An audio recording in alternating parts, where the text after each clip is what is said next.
నువ్వు ఊకే ఇంకొకడి గురించి ఆలోచిస్తున్నావు అంటే నీకు పని లేదు. ఫస్ట్ పని వెతుక్కో. పని వెతుక్కుంటే ఇంకొకడి గురించి ఆలోచించేంత టైం ఉండదు. ఎందుకంటే పొద్దున్న లేచినావా, పనికి పోయినావా, తిన్నావా, మళ్ళీ వచ్చినావా, ఇంట్లో ఫ్యామిలీతో టైం స్పెండ్ చేసినా ఉంటుంది.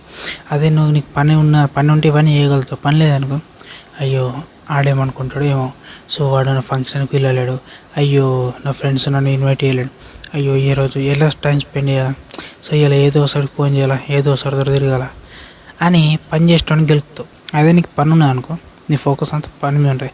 అందుకే నా అనేది ఏంటంటే చిన్న ఏజ్ నుంచి టీనేజ్ నుంచి పని చేసుకుని చదువుకున్నారనుకో, మీకు ధ్యాస అంతా పని మీద ఉంటుంది. నేను గెలకాలని ఉండదు, దీన్ని గెలకాలని ఉండదు. సో ఫోకస్ అంతా వర్క్ మీద ఉంటుంది కాబట్టి సెటిల్ అవుతారు.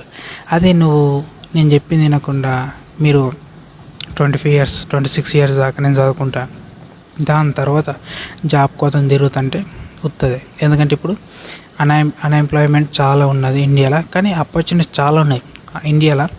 ఏదైనా వేసుకొని బతకచ్చు, అర్థమవుతుందా? కానీ ఇప్పుడున్న జనరేషన్కి అంటే ఇప్పుడు ఎడ్యుకేషన్ కంప్లీట్ చేసుకున్న వాళ్ళకి ఏంటంటే, మాకు ఖచ్చితంగా గవర్నమెంట్ జాబ్ రావాలి, మాకు ఆ కంపెనీలోనే జాబ్ వస్తే మేము చేస్తాం, లేకుండా చెయ్యం. కానీ సొంతంగా ఎవరు ఆలోచిస్తలేదు. సొంతంగా స్టార్ట్ చేద్దాం ఆలోచిస్తలేదు, సొంతంగా బిజినెస్ స్టార్ట్ చేద్దామని ఆలోచిస్తలేదు. ఎవరైతే చాలా చేద్దాం అనుకుంటారో వాళ్ళు సక్సెస్ అవుతారు. ఎవరైతే ఆలోచించుకుంటూనే ఉంటారు. అందుకే నేను చెప్తున్నా, ఎప్పటికైనా మీరు ఏం చేయాలనుకో స్టార్ట్ చేయరు, ఆలోచించుకుంటూ కూర్చోకరి, ఒక ప్లాన్ ఉంచుకోరి. అండ్ ఇంకొకటి గురించి ఆలోచించి టైం వేస్ట్ చేసుకోకరి.